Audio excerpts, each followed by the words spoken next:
Buenas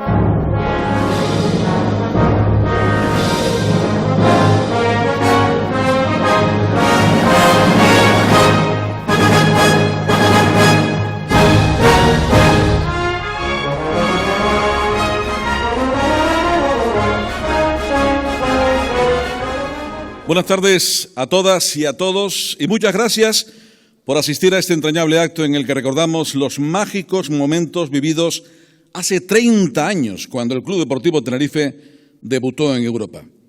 Queremos saludar al principio de este acto igualmente a los que están siguiendo el evento en directo a través del canal de YouTube del Club Deportivo Tenerife. Hemos querido recordar para empezar las 3 eliminatorias que disputó el conjunto blanquiazul en la extinta Copa de la UEFA, hoy Europa League, en la temporada 1993-1994. La primera ante el Auxerre francés, la siguiente con el Olympiacos griego y finalmente cayendo ante la Juventus, pero con el gran honor de vencer en el encuentro de vuelta disputado en el Heliodoro a la Bella Señora, que luego fue campeona de la Copa de la UEFA ese mismo año. Estamos en un evento especial en el que se respira tinerfeñismo por todos los lados y en el que Jorge Valdano, recordado entrenador blanquiazul entre abril del 92 y junio de 1994, recibe el merecido homenaje de todos los que conformamos los estamentos de la entidad. Será una tarde-noche de emociones, recuerdos, presente y futuro en torno al Club Deportivo Tenerife. Y para ello, después del emotivo vídeo con el que arrancamos, le damos paso en el escenario al presidente del Club Deportivo Tenerife, don Paulino Rivero Baute.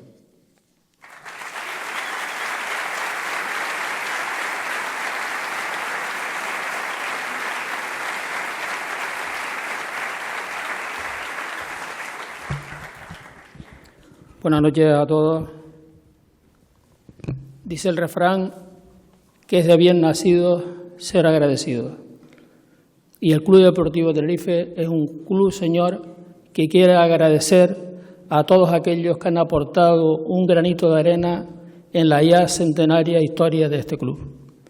Muchas gracias, alcalde de Santa Cruz, por la colaboración para la celebración de este acto y muchas gracias a todos los presentes y a los que nos siguen a través de los medios. No es fácil el volver la vista atrás para recordar momentos históricos de los que ha vivido este club. Hoy aprovechamos una efeméride, aprovechamos ese 30 aniversario de la primera participación del Tenerife en Copa de la UEFA para recordar momentos históricos que esperamos y deseamos se repitan en el futuro. La participación del club en la UEFA en el 93 está enmarcada dentro de una década prodigiosa que abarcó de la temporada 88-89 a la 98-99, en la que la participación en la Liga en Primera División puso al Tenerife y a Tenerife en el mapa no solamente por nuestra participación en la UEFA, sino por la calidad del juego que desplegaba el equipo y especialmente de resonancia mundial las 2 victorias con el Real Madrid que significaron la pérdida de las ligas por parte del club blanco. No queremos mirar para detrás para tener nostalgia, añoranzas o morriñas de lo que fue el pasado. Miramos para detrás, miramos lo que fuimos capaces de hacer en aquellos momentos para situarnos hoy y ver que tenemos mejores condiciones que las que habían entonces. Hoy existen mejores condiciones que las que teníamos hace 30 años en infraestructura, en número de accionistas, en número de abonados, en asistencia de público al estadio, en penetración social del Tenerife en la sociedad. Por lo tanto, nada de nostalgia, nada de añoranza, nada de morriña.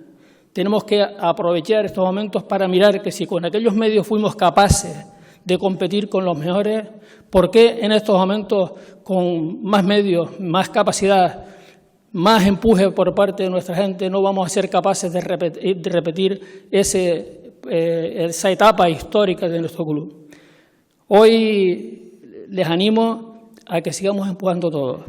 Es muy importante la suma de todos, la unidad.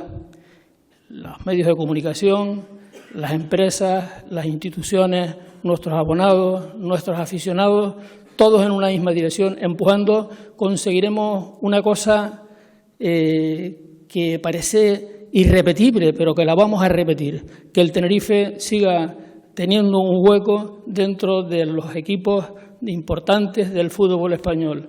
Muchas gracias a todos por su atención.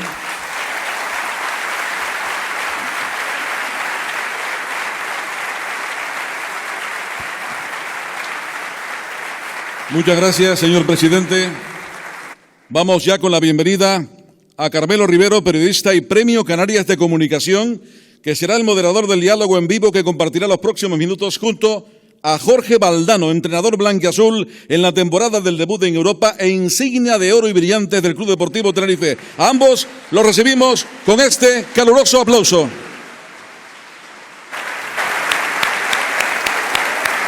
gracias.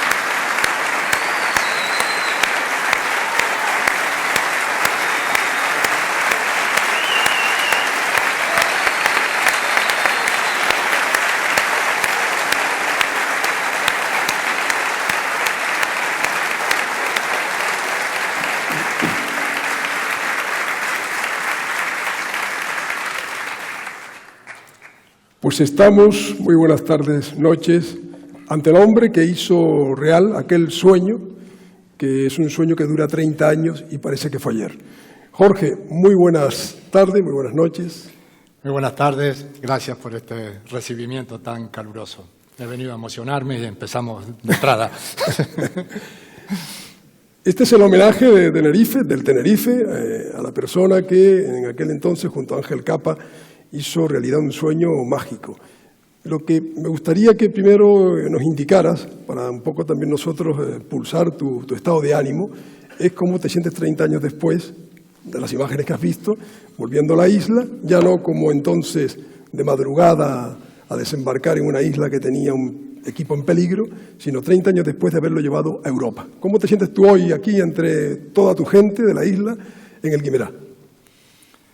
Me siento en familia, me siento acogido con cariño. El fútbol tiene mucho de sentimental y aquella época marcó un hito, fue un tiempo épico en donde la isla entera parecía empujar al equipo y conseguimos logros que en principio parecían increíbles, un equipo que mudó su personalidad, que se hizo ganador, que jugaba muy bien al fútbol y por eso mismo tenía la admiración de mucha gente que no era del Tenerife y todo eso queda en el recuerdo. Las emociones tienen muy buena memoria y a mí me extraña que no haya perdido la nitidez de los recuerdos de muchos de aquellos episodios que vivimos en la isla. Solo hay un elemento que me parece irreal y sin embargo es el único real, que han pasado 30 años. Es que francamente tengo tan nítido en la memoria los recuerdo que si me dicen que pasaron 10 años, estoy más dispuesto a creerlo que si me dicen que han pasado 30 años, ¿no? Pero tiene que ver con esto, con que las emociones tan fuertes que vivimos en aquella ocasión han marcado a mucha gente y sobre todo a quienes fuimos protagonistas de aquellos años, ¿no? Y también hay que recordar y hay que anotar, creo que estarán de acuerdo todos ustedes, que hace 30 años el mundo era otro. Estamos hablando de un mundo que no tenía, como tú decías, no tenía redes sociales. O sea, es que era otro mundo y en 30 años hemos entrado en otra historia, ¿no? Sí, totalmente, vamos. Yo recuerdo un jugador, no voy a decir el nombre, que recibía un fax de su novia, un fax que tenía como 8 metros y se lo leía a los compañeros a la hora de comer, ¿no? Y el fax nos parecía el colmo de la tecnología, ¿no? Nos parecía que éramos modernísimos en aquel tiempo, ¿no? Pero sí, era otra época geológica, ¿no?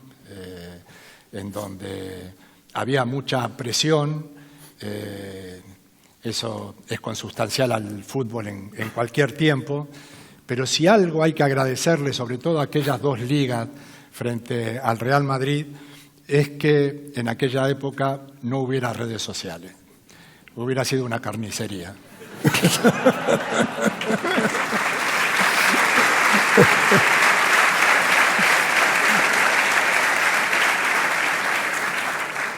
Estaba en el Tenerife jugándose la vida cuando llegaste en el 92, en abril, y todo el mundo pensaba que efectivamente Valdano venía a una historia que no tenía un final feliz, sino que estaba condenado a un fracaso, por lo menos un fracaso inmediato. El Tenerife bajaría a segunda, estaba en primera y tendría que luchar contigo para volver a recuperar la categoría. Y claro, lo que ocurrió en esos 8 partidos, que son la antesala de esto que hemos visto de Europa, es que ese equipo que estaba moribundo, de hecho la fotografía de la firma del contrato de Javier Pérez y la tuya es un duelo, son 2 personas conscientes de que hay un féretro y un equipo que está muerto, y sin embargo vives todo eso que muchos de los que están aquí, salvo que sean muy jóvenes, lo vivieron, que es que el Tenerife en esos 8 partidos se hizo célebre, yo diría que nacional y mundialmente, por lo que pasó con el Madrid. Pero eso pasó en 8 partidos. Sí, lo que puede cambiar, sobre todo el estado de ánimo de un equipo y de una comunidad entera en tan poco tiempo, ¿no? Efectivamente, llegué a Tenerife un jueves a la noche o un miércoles a la noche. ¿De madrugada? 3 de la mañana. Sí, yo venía de Turín, donde estaba con la cadena SER. Firmamos un contrato por 3 temporadas, pero que tenía una condición. Si éramos capaces de sobrevivir en primera división, había un precio, y si no, la mitad del precio, como era normal, ¿no? Si bajábamos a segunda división, había que adaptarse a la situación, todo el mundo tenía que hacer su esfuerzo, ¿no? Y muy rápidamente encontramos en el equipo una sensibilidad que nos ayudó a creer. Pero hay pequeñas cosas que siempre quedan grabadas, ¿no?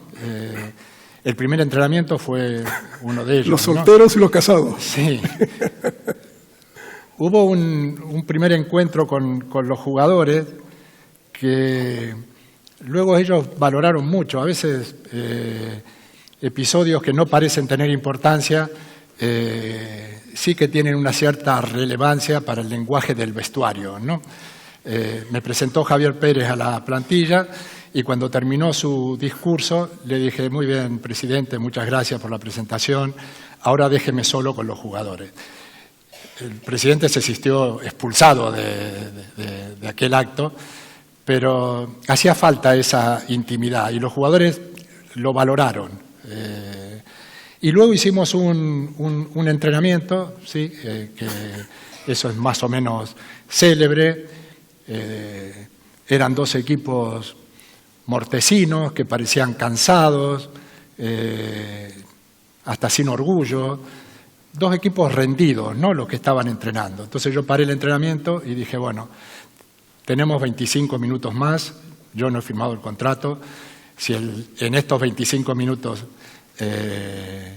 la actitud es la misma, nosotros nos vamos, ¿no?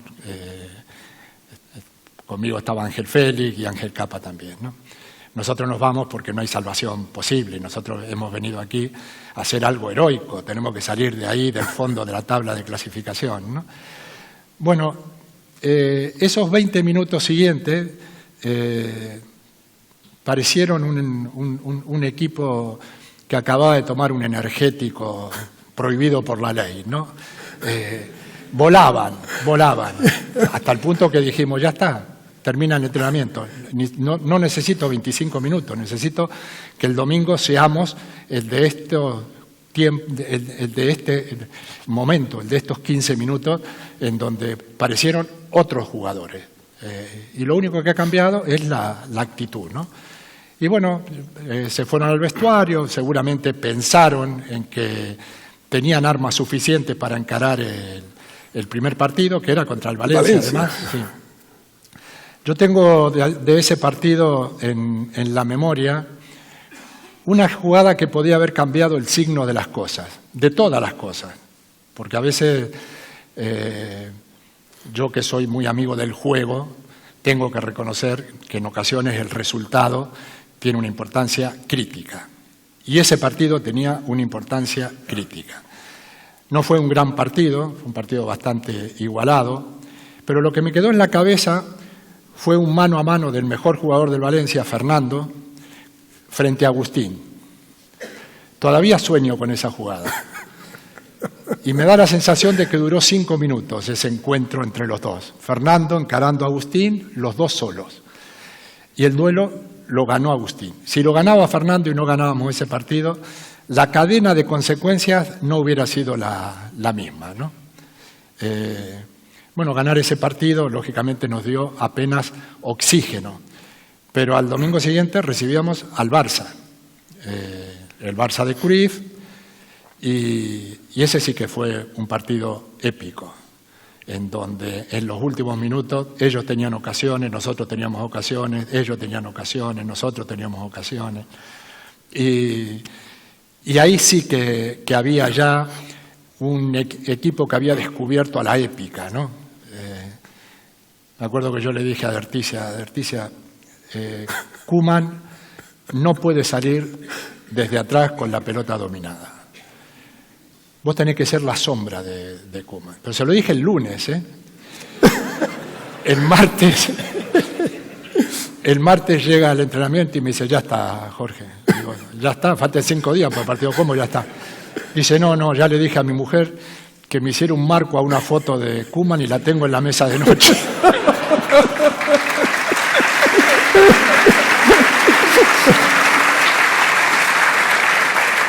Hay que recordar, Jorge, por aquí decir una cosa, que respecto a Agustín, muchos jugadores ganaron enseguida fama de héroes fuera de España incluso, pero algunos de santos. A Agustín se le llamó San Agustín. Ah, sí, ¿verdad? Sí. No nos olvidemos. Sí. Después también, en eso de Derticia, tendrás que reconocer que tu consigna, él la llevó tan a rajatabla que un poco transgredió el código de conducta, porque a Koeman no solo le quitó el aliento, casi le quita la vida. Sí. Sí, a mí no me hubiera gustado ser Koeman ese día. Sí. Era un hombre que lo llevó a rajatabla. Sí. Y yo recuerdo que aquel día, Cruyff sale del partido derrotado en una isla en la que él pues, pensaba que iba a ganar, y tenía la Liga, efectivamente, ya casi perdida prácticamente. En Madrid lo más lógico que viniera aquí y ganara, y le preguntamos a unos periodistas, ¿se acabó la Liga, mister? Y el Cruyff, que era un zorro, dice, habrá que esperar a ver qué pasa con el Madrid aquí. O sea, porque nos ha pasado a nosotros, a ver qué le pasa al Madrid. Ahora, tú tuviste ese día el gran, reto de tu vida, porque te enfrentabas a tu equipo. El día del Tenerife y Real Madrid. Ah, sí. Te enfrentabas a tu equipo sentimental desde tu equipo profesional. Sí.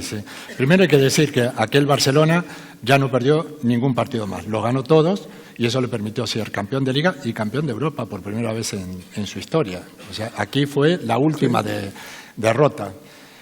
Yo tengo además otra anécdota, esta un poco más triste teniendo en cuenta mi condición de madridista. Al día siguiente yo vivía en un hotel y me llama Mendoza para agradecerme que le hubiéramos puesto la Liga en bandeja, ¿no? Después del Barcelona. Así es el fútbol, ¿no? Claro, faltaban 5 partidos, 6 partidos. Y el Madrid ya tenía una diferencia de puntos muy importante. Él me llamó de Oviedo, pero como al fútbol lo carga el diablo, el Madrid perdió en Oviedo, en fin, tuvo ya una trayectoria un poco accidentada y llegaron aquí con la ventaja justa, ¿no? Con la ventaja justa. Es parte de la leyenda del Tenerife, que el primer gran partido. Para que el Tenerife se colocara en Europa, porque ese día el Tenerife ganó por orgullo, o sea, no ganó por nada, no tenía que resolver nada con el Madrid, pero cuando el Tenerife le gana al Madrid para ir a Europa y consigue clasificarse en la UEFA, ¿tú eras consciente entonces que, pensando en el abril del 92, aquel en el que llegaste a un equipo mortecino, llevarlo a Europa era casi irreal? Porque claro, Javier Pérez lo había dicho en una ocasión, en un acto, en el estadio, como un sueño utópico. Si algún día jugaremos en Europa, jugaron esa vez. ¿Eso cómo lo viviste ya en tan poco tiempo? De estar casi muerto a estar en Europa. No, pero ya el equipo en esa segunda temporada había dado muchas pruebas de fiabilidad. Estuvimos una rueda entera, o sea, 18 partidos sin perder. Empezamos mal, los 2 o 3 primeros partidos el equipo no acababa de encontrar su ritmo, pero luego terminamos siendo muy competitivos, muy competitivos. Y llegamos al último partido en donde el Real Madrid se jugaba la Liga, pero nosotros nos jugábamos la UEFA. Ahí sí. Y yo no me la jugaba contra cualquiera, me la jugaba contra el Sevilla de Bilardo, Maradona y Simeone. Y éramos en aquella época enemigos ideológicos, ¿no? Bilardo. Y Bilardo y yo. Yo había sido campeón del mundo con Bilardo, pero había roto con él por un episodio que no viene a cuento. Tú eras menotista. Y llegamos al último partido en donde si no ganábamos, el que se clasificaba para la UEFA era el Sevilla, ¿no?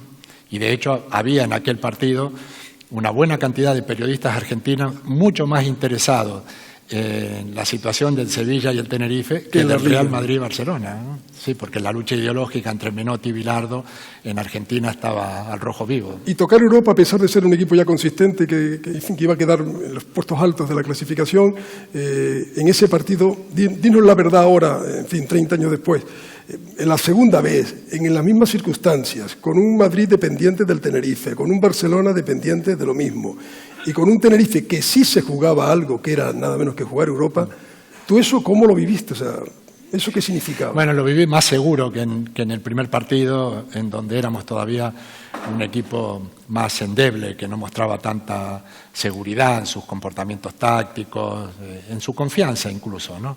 En la segunda temporada lo viví con más tranquilidad porque sabía que el equipo estaba a la altura del desafío, ¿no? Ya era un equipo preparado para las emociones fuertes, con gente de mucha personalidad.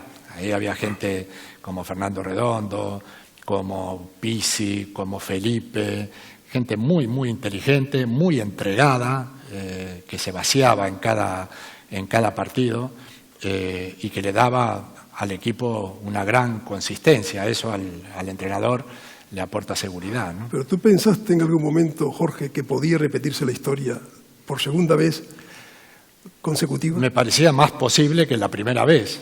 El milagro estuvo en el primer partido, en donde íbamos perdiendo 2-0, en donde parecía que aquello se terminaba, se lesiona Agustín, parecía una obra de teatro mala, ¿no? En donde se estaban cumpliendo todos los pronósticos. O sea, desde Barcelona todo el mundo daba por descontado que nos íbamos a dejar ganar, porque yo era el entrenador y eso genera una desconfianza que la llevaron incluso a las declaraciones públicas. Yo me sentí muy ofendido en aquel momento, ¿no? Porque el presidente, que era Gaspar, dijo algo así como: ya sabemos lo que va a ocurrir en Tenerife. Entonces yo salí a principio de semana y dije: cuando desconfían de mí, me dan ganas de no venir a entrenar. Al mediodía ya había recibido una llamada de Gaspar pidiéndome perdón y tal, porque bueno, ellos tenían una bala, pero la querían agotar la bala, ¿no? Pero a los 20 minutos parecía que estaba todo perdido. Pero la gran jugada aquella de Quique Estebarán generó un movimiento sísmico en el estadio. Ahí la gente se conectó al partido y todas las características de la remontada que caracterizan al Real Madrid a la hora de generar su épica, se dieron en aquella ocasión contra el Real Madrid. La gente conectada, un ambiente febril, llega el segundo gol y a partir de ahí el colapso emocional del Real Madrid que nos permitió ganar el partido finalmente, ¿no? En la isla hubo un acto que era deportivo y otro sentimental. ¿Tú notaste que la isla se había enamorado realmente de Valdano y posiblemente Valdano de Tenerife de manera inmediata? Bueno, me apresuro a decir que yo estoy aquí como figura representativa. Los héroes fueron los jugadores y además yo vine aquí con Ángel Félix, con Ángel Capa, éramos un cuerpo técnico potente, ¿no? Pero esa simbiosis se produjo. Se produjo incluso mucho antes del partido final, se produjo después del partido frente al Barcelona. La isla abrazó al equipo y eran en sí mismo un gran factor de motivación para todos nosotros, ¿no? Se vivía el fútbol con mucha intensidad, con mucha pasión y bueno, ya empezamos a jugar con campo lleno, con la gente entregada y eso en los jugadores tuvo un efecto mágico, ¿no? En el estado de ánimo de los jugadores eso influyó de una manera determinante. Por eso llegamos al último partido y ya no solo estábamos aliviados, sino que nos sentíamos protagonistas, ¿no? Y es cierto que además en esa simbiosis sentimental que había, que todo el mundo quería vivir aquello como si fuera la última emoción de su vida, porque cada partido te la jugaba y volvía a salir y aquello se enriquecía, hubo un momento en el que el Madrid te dice que te vayas, que te vayas para Madrid. Sí, eso ocurrió después del octavo partido. Efectivamente me llamó Mendoza para que fuera al Real Madrid y yo tuve una reunión con Javier Pérez, esa es la realidad. Le pregunté si me liberaba del compromiso que yo había asumido, me dijo, no puedo. Le dije que lo entendía y se terminó la discusión, ¿no? Fue todo muy en tono bajo, digamos, ¿no? No es que yo fui a imponerle, a rogarle, no, le fui a decir, póngase en mi lugar, el Real Madrid me acaba de venir a buscar. Él me dijo, no puedo, y tenía toda la razón del mundo, porque había un clima en ese momento de euforia que no tenía por qué romperse con la marcha del entrenador, ¿no?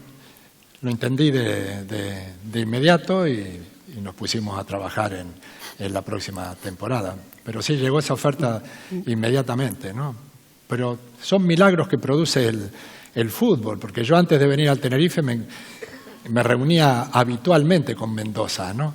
Y sin embargo no se animó a apostar por mí. Bueno, ¿no? sí te había dicho alguna vez. Sí, bueno, que con el prepárate tiempo, y con el tiempo me tocaría, sí, con el tiempo me tocaría. Pero bueno, 8 partidos no demuestran nada de un entrenador como para cambiar de opinión. Lo que sí, aquellos días generaron un impacto mediático y a mí me colocaron en otro lugar, ¿no? Bueno, insisto que solo el fútbol produce esos milagros que son más sentimentales que racionales, ¿no? Una cosa que conviene que tú que los viviste recordaras de aquellos jugadores que tenías, que cuando llegaste y hiciste la prueba aquella, dijiste, bueno, se pueden prácticamente ir, que con esto no podemos salvar la situación, parecen esos solteros y casados, luego en cuestión de minutos cambiaron. Tú hablaste de una transfusión de motivación que te había sorprendido a ti mismo también, porque en pocos minutos no se puede cambiar un enfermo. Sí. Pero eso ya después duró todo el tiempo. A partir de ahí, la transfusión esa duró para siempre. Sí, porque el equipo se demostró a sí mismo que podía. Y eso, lógicamente, te renueva la energía, ¿no? Te hace sentir importante. Que un jugador se sienta importante es el mandamiento número 1 para que un equipo sea competitivo, ¿no? Sí, cambió totalmente el estado de ánimo de la isla y del equipo. Lo que no sé es cómo se transmitió a la isla lo que ocurrió en el vestuario. Eso dices tú que te falta por apreciarlo. Sí, no a mí me parece que el libro que aún no se escribió de aquellos años fue precisamente lo que sintió la gente en su calidad, primero de espectador, después de aficionado y finalmente de parte del equipo, porque ellos también jugaban desde la tribuna. Ya cuando se produjo la gran simbiosis, el público era un jugador más para nosotros, ¿no? Jorge, y trayéndolo a esta fecha de hoy, 30 años después, tú que tienes la varita mágica, ¿cómo se puede hacer que este Tenerife y que esta marea blanquiazul vuelva a tener aquella motivación? Bueno, hemos estado hablando no sé cuántos minutos y no hemos dicho algo que es muy importante. Javier Pérez pensaba en grande. Exacto. ¿No? Yo me reunía con él una vez por semana con una lista de prioridades y las cumplió casi todas. Desde las más pequeñas, Javier, el vestuario está lleno de cucarachas, límpiame el vestuario de cucarachas, por favor. que queremos ser grandes y esto da la sensación de depresión y tal. ¡Pam! Fumigar las cucarachas. Cámbiame el terreno de juego. Hay que cambiar la hierba porque, y efectivamente, termina la temporada, lo primero que se hizo fue cambiar la hierba y ahí aprovechamos para darle 1 metro más al campo, porque como jugábamos bien necesitábamos un campo grande, ¿no? Él cumplía con todo, excepto con una. Me pasé 3 años pidiendo vuelos charter y eso no llegó porque era... Ni Heinke, ni era caro. Ni a Heinke se lo hizo.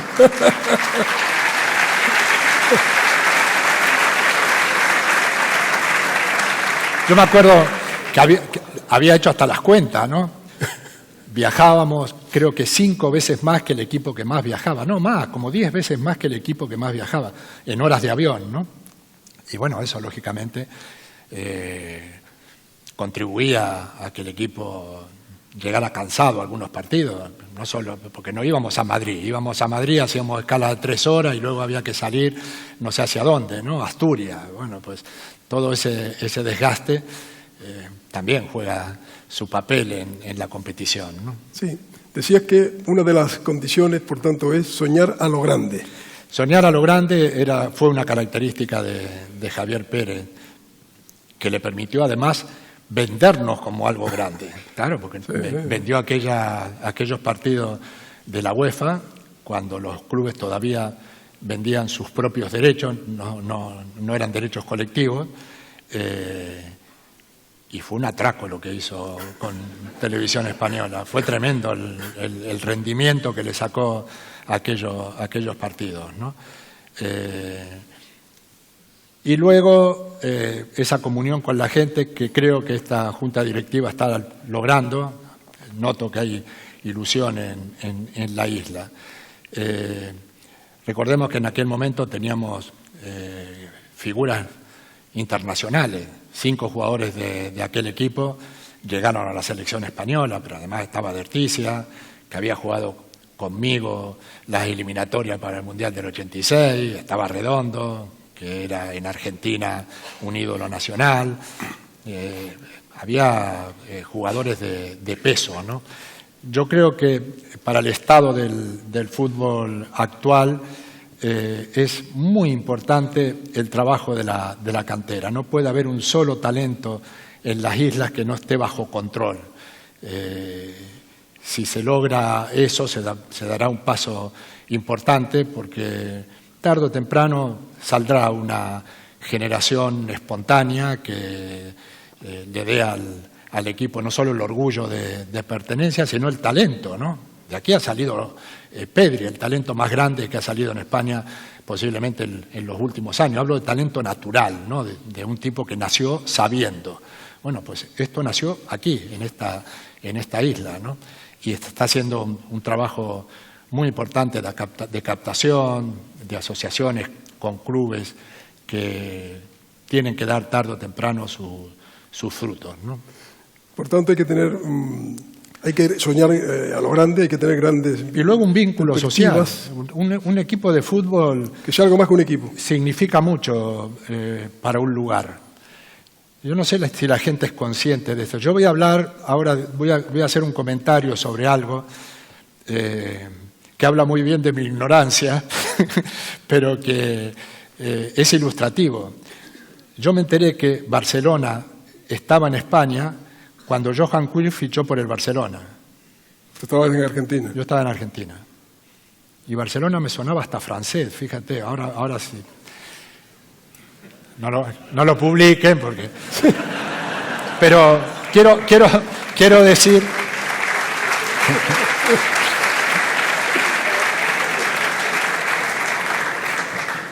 Quiero decir que el fútbol tiene esa capacidad de transmisión. Yo supe de Las Palmas por Carnevale, por Morete, por Brindisi, por jugadores a los que admiraba mucho y la admiración lo siguió hacia su siguiente destino, ¿no? Como muchos argentinos se hicieron del Tenerife, porque aquí había un buen número de jugadores que representaban muy bien al fútbol argentino, ¿no? Bueno, pues esas cosas en una isla en donde además el turismo es tan relevante, Me parece que hay que atenderla, que difícilmente haya algo que genere más impacto fuera de la isla que el Club Deportivo Tenerife, ¿no? Y algo más a propósito de eso que dice, que lo comentamos en el almuerzo hoy, en aquel momento en el que tú dirigías al Tenerife, la marca Tenerife llegaba tan fuertemente en el exterior que en un aeropuerto en Estados Unidos, yo siempre lo he comentado, que José Carlos Francisco, el que fue presidente de la COE, comenta que estaba allí haciendo tiempo, se encuentra con Henry Kissinger y el exsecretario de Estado de Estados Unidos, que no tenía que tener ni idea de dónde estaba Canarias, con toda seguridad, como tú bien dices. Bueno, porque no lo tenía que invadir. Le dice...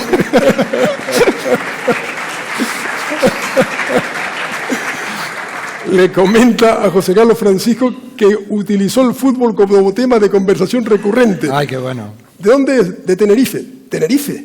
Y empezó a contarle los jugadores del Tenerife. Estaba al día del Tenerife, del Club Deportivo Tenerife, ¿no? Sí. Eso demuestra y comprueba lo que tú acabas de comentar de la marca, ¿no? La proyección de lo que es el fútbol, ¿no? Sí, en aquella época existían esa visión de las cosas. De hecho, antes de irme yo recibí un homenaje y hasta un trofeo de la asociación, no sé qué nombre tiene, turística de Tenerife, porque había un reconocimiento a que ese ruido que habíamos armado desde el fútbol había contribuido a hacer más grande la marca Tenerife, ¿no? De manera que talento hay que tener en un club, pero hay que tener sueños grandes, sueños importantes, comunicación social, con el colectivo. El primer libro mío se llama Sueños de Fútbol. Tú eres corresponsable de aquella Eso fue una idea de mi hermano, es verdad. Eso sí. Es. Y eso te reflejaba, los sueños, como también a Javier y lo de los sueños, que parecía una tontería, pero los sueños se hacían realidad, con lo cual, claro. Bueno, sí, es que si no se tienen es muy difícil que se cumplan. No se pueden cumplir. Y luego hay una cosa que también es cierto que se veía desde aquí. Tú producías mucho impacto porque venías de estar en medios de comunicación, tenías un programa que era el área de Valdano, hablabas de tu cátedra, en fin, había mucho. Te estaban esperando a ver si era verdad que todo lo que decías que había que hacer, cuando tuvieras la oportunidad de hacerlo, lo ibas a cumplir. Sí, porque había una guerra radiofónica. Yo estaba en la SER, García estaba, no me acuerdo en dónde, en Antena 3, que era radio en ese momento. Y efectivamente, cuando llegué aquí, digamos que había gente como Swankar, lo nombro porque fue importante en aquel fenómeno, claro. El Radio Club, que me abrazó y bueno, había gente que casi porque estaba en el guión, estaba en contra de mi inexperiencia, que era verdad, una absoluta verdad, más inexperto imposible, ¿no? Y bueno, eso lógicamente nos acompañó durante todo el tiempo, ¿no? Gente que decía, a ver si es verdad esa historia que cuenta, porque yo efectivamente tenía un discurso muy romántico del fútbol, que generalmente cuando uno entrena lo rompe ese discurso, pero no, aquel equipo jugaba como nosotros decíamos que había que jugar. Además, ese equipo fue revolucionario en un sentido. En aquel momento, los que jugaban bien jugaban para ser campeones,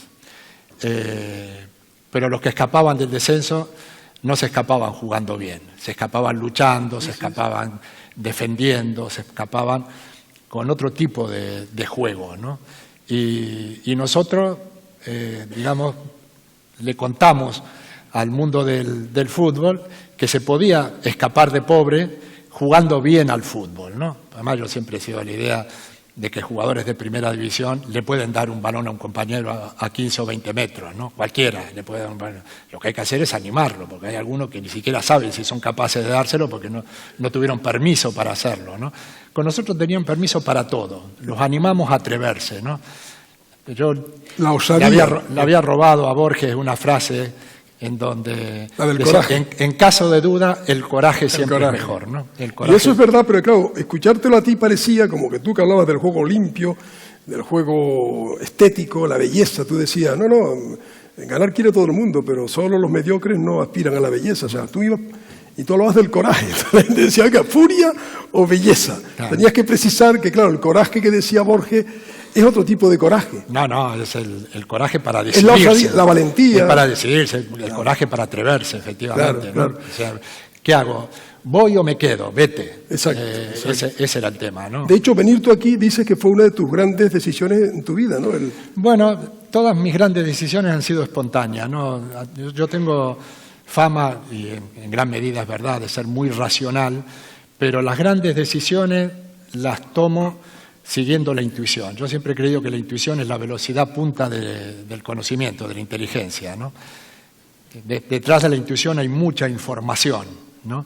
Y bueno, tengo esa costumbre de dejarme llevar cuando hay cruces de caminos muy peligrosos, ¿no? Y este era un cruce de caminos peligroso en mi vida. ¿Sí? Sí, que la intuición está aparentemente desprestigiada porque parece que es sinónimo del precipitado, sí, pero que el que la sabe usar y la usa de verdad tiene más información que nadie. Sí, ha demostrado eso científicamente. Sí, José Antonio Marina habla mucho de esto y dice que detrás de la intuición hay mucha información compilada, ¿no? Sí, mientras que la razón no es capaz de llegar a tanta información. Bueno, digamos que la razón va encadenando eslabones.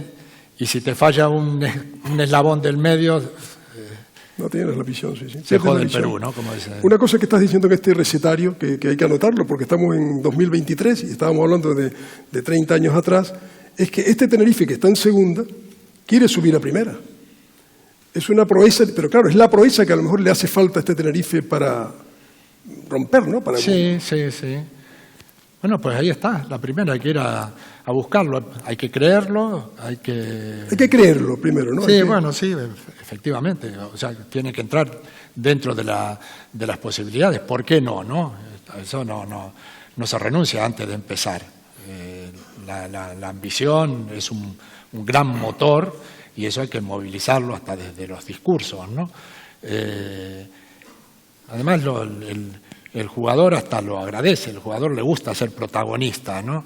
Y bueno, las condiciones hay que ponerlas, no solamente se tienen que dar, ¿no? Lo que nos ocurrió a nosotros en aquella ocasión también tiene que ver con la alineación de los astros, ¿no? Si aquel mano a mano de Fernando con Agustín, que todavía lo sueño, pues algún día me lo va a meter el gol, vamos. Hay una cosa que te quería comentar. A ti se te asociaba con el éxito.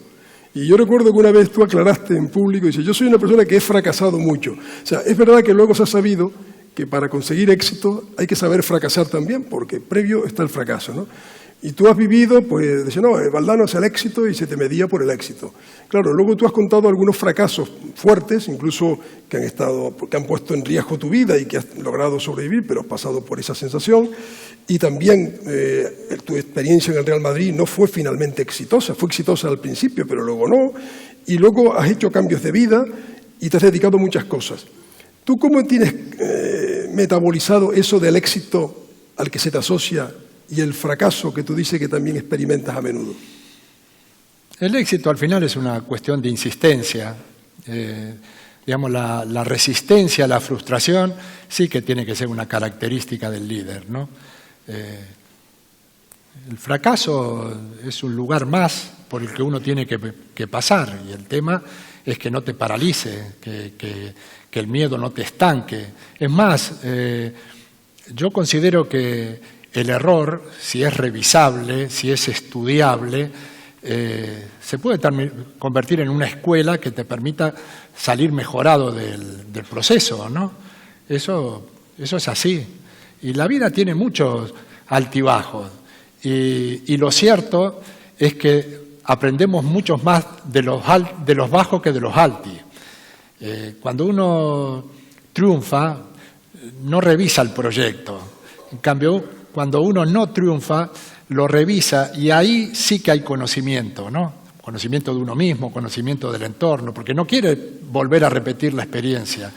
En cambio, el triunfo primero que convoca a la vanidad, que es peligrosísima, y después que uno se aferra a todo aquello que lo llevó al triunfo y no se renueva.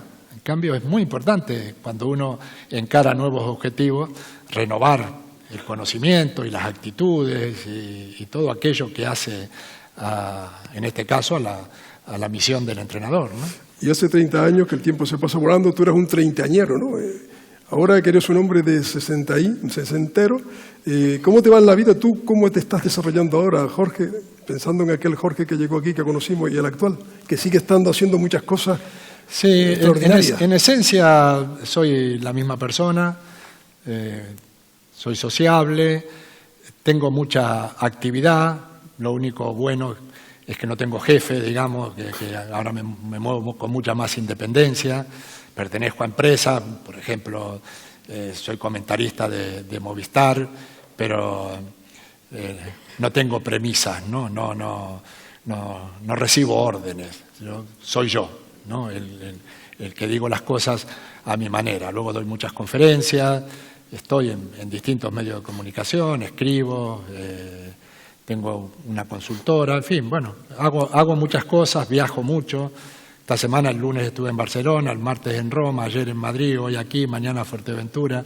O sea que las semanas son agitadas, vamos, o sea que sigo teniendo mucho movimiento porque a mí me gusta así, ¿no? Y 30 años después, este homenaje a ti no solo te trae nostalgia, sino te trae algo más. La nostalgia es como una figura que tiene un halo de tristeza y yo aquí estoy feliz. O sea que es sencillamente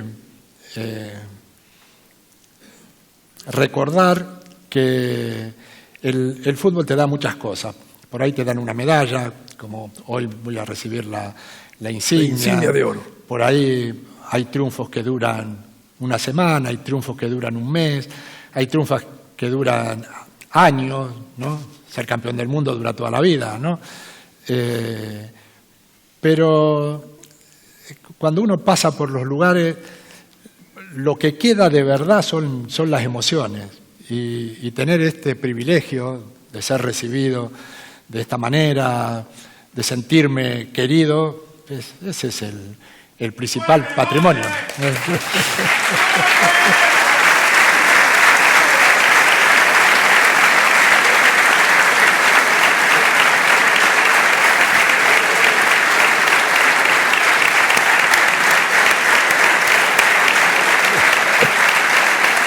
Gracias.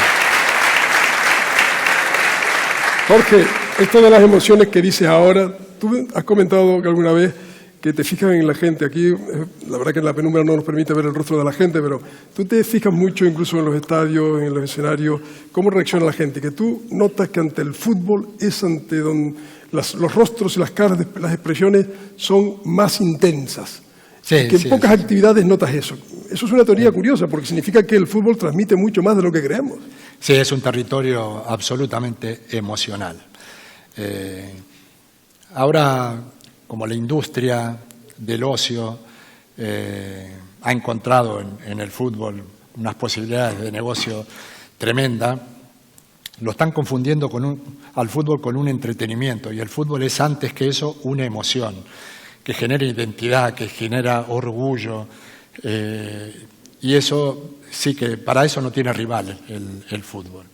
En cambio, como entretenimiento aquí en el teléfono hay una competencia casi imbatible. Aquí yo puedo encontrar 1000 entretenimientos distintos para pasar el rato, ¿no? Pero el fútbol no es para pasar el rato, el fútbol es para emocionarse, para que la gente 30 años después recuerde un episodio que en su vida normal hubiera pasado desapercibido, ¿no?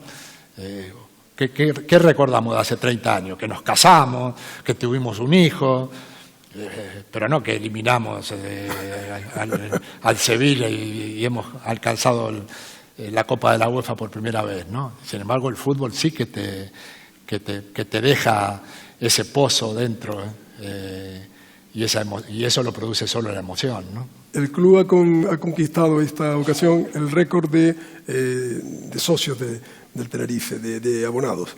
¿Esto significa un síntoma? Sí, claro, clarísimamente, de que hay una confianza o en el equipo o en la gestión, que es todavía una confianza más importante, ¿no? Y lo que veo es que hay un proyecto, que hay un intento de futbolizar a las islas a través de escuelas, y eso es futuro, y va a tener una importancia muy, muy relevante tarde o temprano. Yo estoy convencido que hubo un enamoramiento, como dije, entre tú y la isla, y seguramente hasta te casaste con ella, porque tú has seguido el Tenerife, ¿no? En este tiempo que has estado fuera del Tenerife, has estado atento cómo le va, cómo... Sí. Sí, me pasa con todos mis equipos, sí. Pero bueno, el Tenerife de una manera especial, sí. Bueno, estamos ya en la despedida, estamos terminando este encuentro, que es un encuentro con Jorge Valdano, cargado de futuro, no solo de nostalgia y de pasado, de historia, que con lo fuerte que es.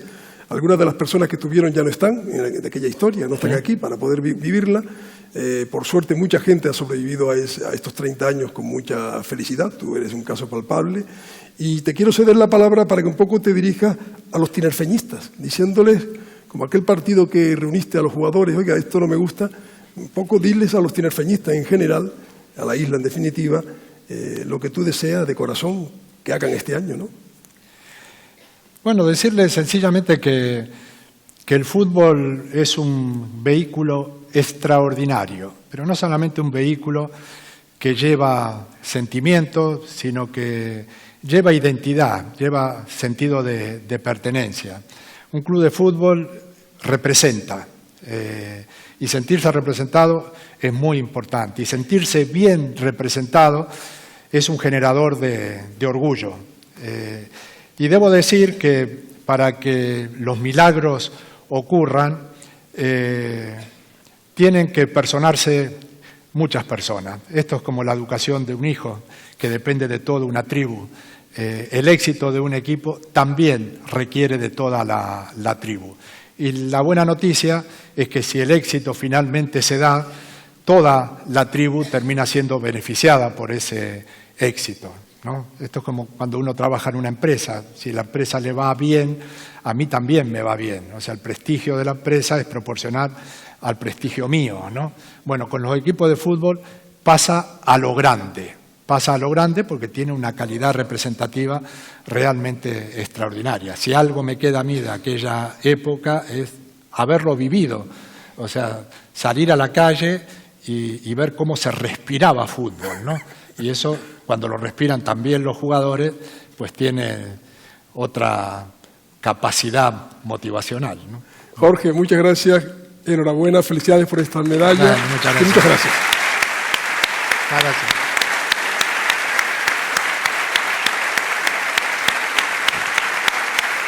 ¿Estamos aquí o...? Gracias.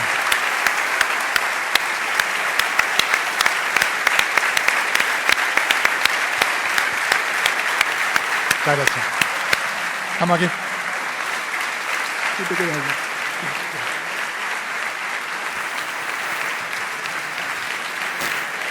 Gracias.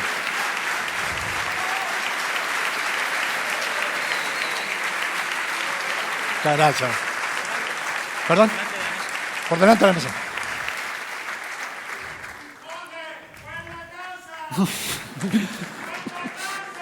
Muchas gracias, Jorge Valdano, Carmelo Rivero, por este ejercicio de tinerfeñismo en que nos hemos vuelto a emocionar y a sentirnos muy orgullosos de ser del Club Deportivo Tenerife.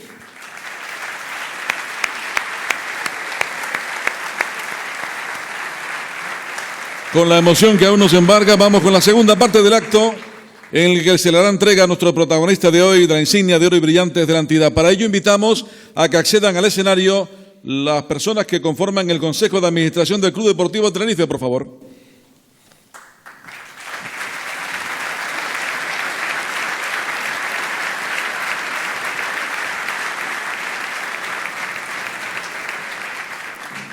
Pero sí. Aquí estamos, 30 años después. Qué tal, lindo. ¿Qué tal?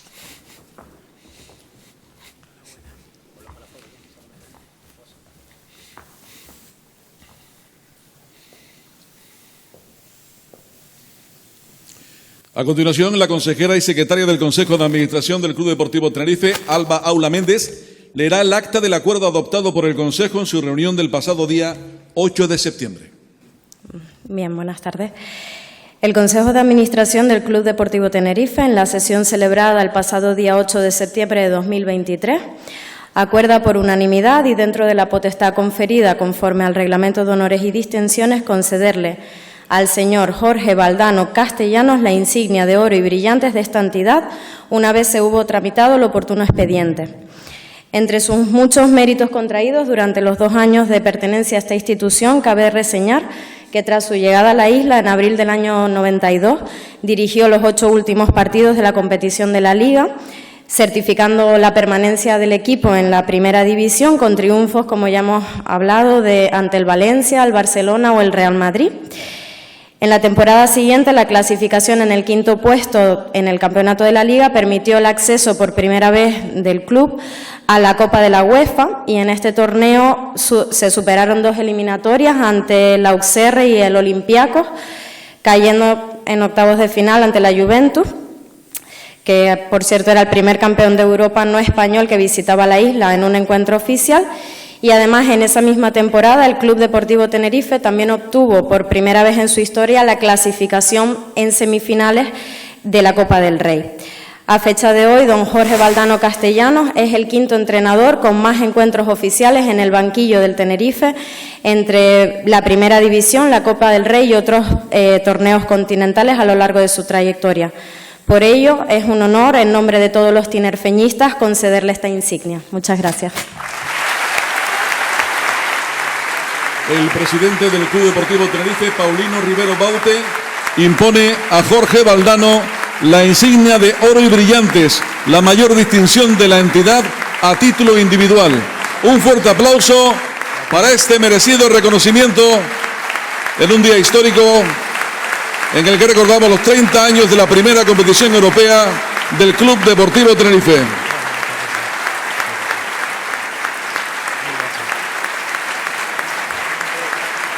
Toma la palabra con esta imagen del Consejo junto al galardonado Jorge Valdano. Toma la palabra Jorge Valdano.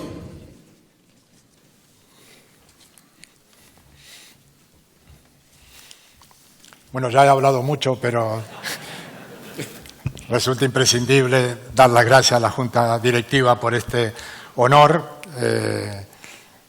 Desde luego que esta isla y este club está y estará siempre en mi corazón.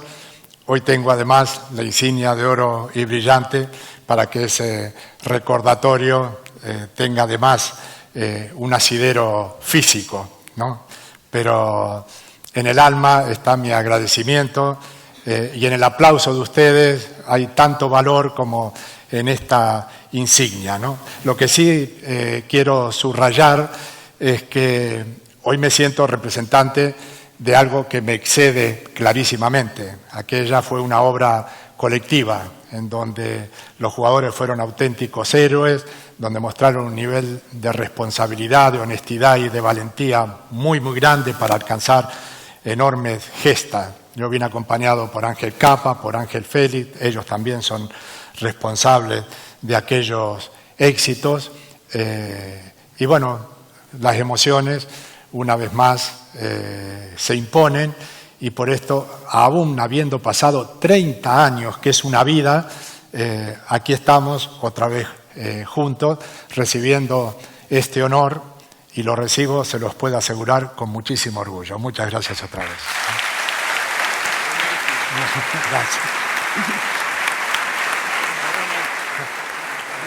Y vamos a concluir con el acto de la tradicional fotografía de familia. Agradeceríamos que nos acompañaran, que nos honraran con su presencia a la presidenta del Cabildo Insular de Tenerife, Rosa Dávila Mameli, y al alcalde de Santa Cruz de Tenerife, don José Manuel Bermúdez Esparza. ¿Dónde?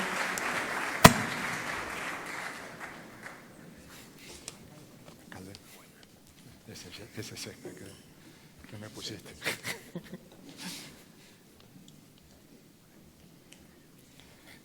Al alcalde también lo tuve que convencer para que me cambiara el césped. En aquel momento era consejero de deporte y bueno, arrastró los pies, pero al final me cambió el césped.